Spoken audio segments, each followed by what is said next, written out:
do for a living? I'm a pilot both recreationally and commercially. I fly for an airline commercially. I do air shows also for a living in an old 1943 Stearman. And I do pilot services on a lot of other aircraft, just like on the Savage aircraft. What is your affiliation then with this aircraft? I became very interested in this aircraft when my friends Keith and Julie Hartlaub decided to import it from Czechoslovakia, asked me to do a test flight on it and give them my feedback on what I thought of it, which I did, and I was very impressed with how it flew and the performance of it. And I'm very interested in the LSA movement in this country and how it's going to affect general aviation. Now, are you looking at buying one of these, or are you just doing some flying for them? Oh, I'm very interested in buying one. In fact, I'm going to get the standard yellow version of this aircraft, and probably with amphib floats on it. So you're a floatplane pilot too? Yes, I am. I grew up flying floats, and my dad and grandfather had a flying service on the Canadian border. And I started flying in a J3 Cub on floats at age 5. I soloed that airplane at age 14, and I still own it today. So if you've been flying Cubs, this airplane, when you look at it, looks like a Cub. When I first saw it Lakeland, I thought it was a Cub and that it had just been reintroduced. Very similar to a J3, and that's probably what caught my attention and caught my eye on it. And it seems to have some improvement on the lines over the Cub, if you could imagine that, but it has some very nice lines and characteristics to it, and the paint job on it is very attractive. It's a very nice aircraft. Now, how many hours have you got in the airplane? In this particular airplane, I've got right around 50 hours so far. Now, how have you found it for comfort, for going cross countries and that type of thing? Very, very comfortable. This is my first experience with the Rotex 912 type engine. I'm very impressed with the engine. It's very smooth, very quiet. Has a lot of power. A very impressive climb rate with 2 people and full fuel in here, and we're climbing out at about 1,000 feet, 1,100 feet a minute, which I mean it's twice of what my old J3 Cub is, or even a Super Cub for that matter.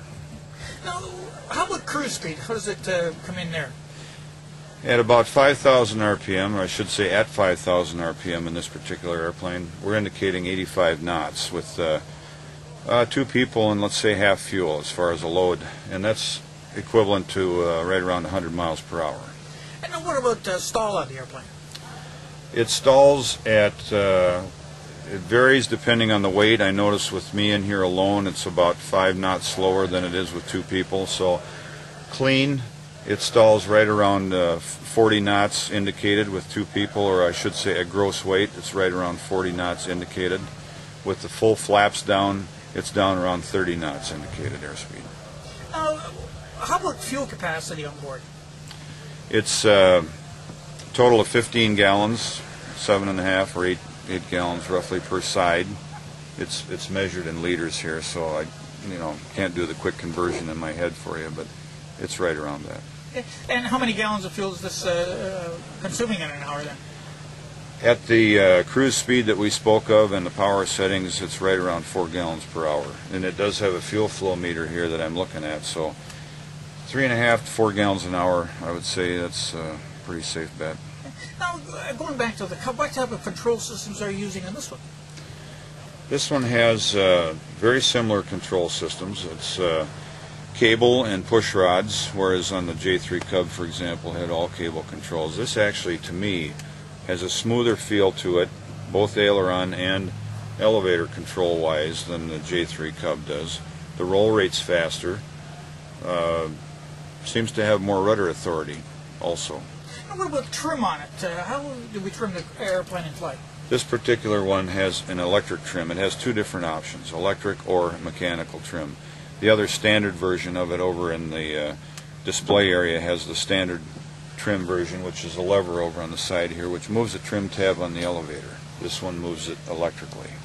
Now, control systems are both installed front and back? Yes, they are. Comes standard with stick and rudder controls, front and rear. And throttle's the same? The throttles, yes, you have throttle front and rear. However, on the seaplane version, if you get the option of having a door on the left side as well as the right side, then they have to use a vernier throttle up here in the front only. Now, how is the airplane coming out into the market? Is it coming as a complete LSA ready to build, and is it also available as an experimental aircraft? Yes, it is. It's coming in both fashions, completely ready to, at Keith and Julie's facility in Manitowoc, Wisconsin. They assemble it there after it's shipped over from the Czech Republic. And it also comes over as a kit or an ELSA aircraft to be assembled as well. Any idea how long that's going to take to get it basically from when they've got it dropped at the doorstep up and flying? Yes, the yellow one that's over there that they just assembled and put together took 2 days after they got it till they had it all together and rigged and flying. Now, is the airplane available as both a ready-to-fly airplane, and is it available as in the experimental category? Yes, it is. The LSA aircraft is available.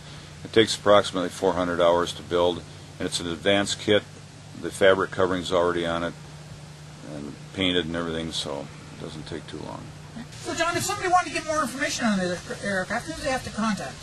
You have to contact Savage Aircraft Sales, LLC, Keith and Julie Hartlaub, and their phone number is 866-528-6359, and you can look them up on the website, www.savageaircraftsales.com. And where are they physically located? In Manitowoc, Wisconsin. Thank you very much for your time.